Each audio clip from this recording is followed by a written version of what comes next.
stage 3, the final stage, is called role play. And this is where everything that was taken in stage 1 and stage 2 is going to be put to good use here. This is where your child is not playing at the roles being outside of themselves, they are going to be in role.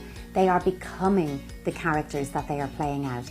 At this age, your child is 5.5. This is going to take them right up to the age of 7, and this one is called role play. This is them in the role. So we've had them doing their sensory play where they're exploring the world and themselves.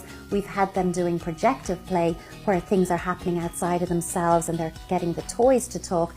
In this third important stage of play, they are now in the role. They are inserting themselves into those real life experience stories.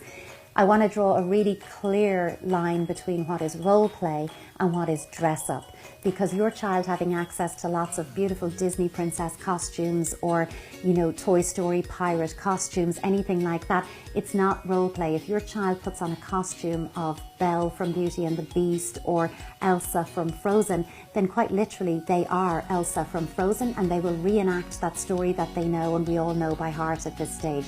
What we want is to get back to basics, keep it really simple. Think old school dress-up boxes.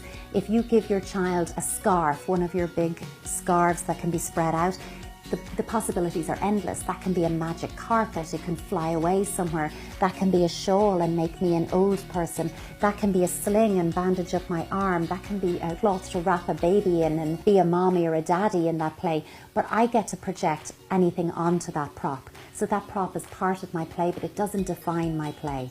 And role play is really important for children. In this, they get to consider, what is it like to be the other person in this situation?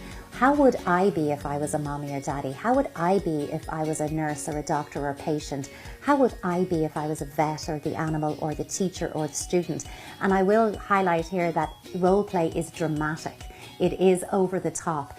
So if you hear your child in the sitting room and they're being a teacher and they are being the crossest teacher you've ever heard and they're giving those poor students an awful time, that's not a sign that you should run into the school the next day and be all concerned that your child is being tyrannised by their teacher.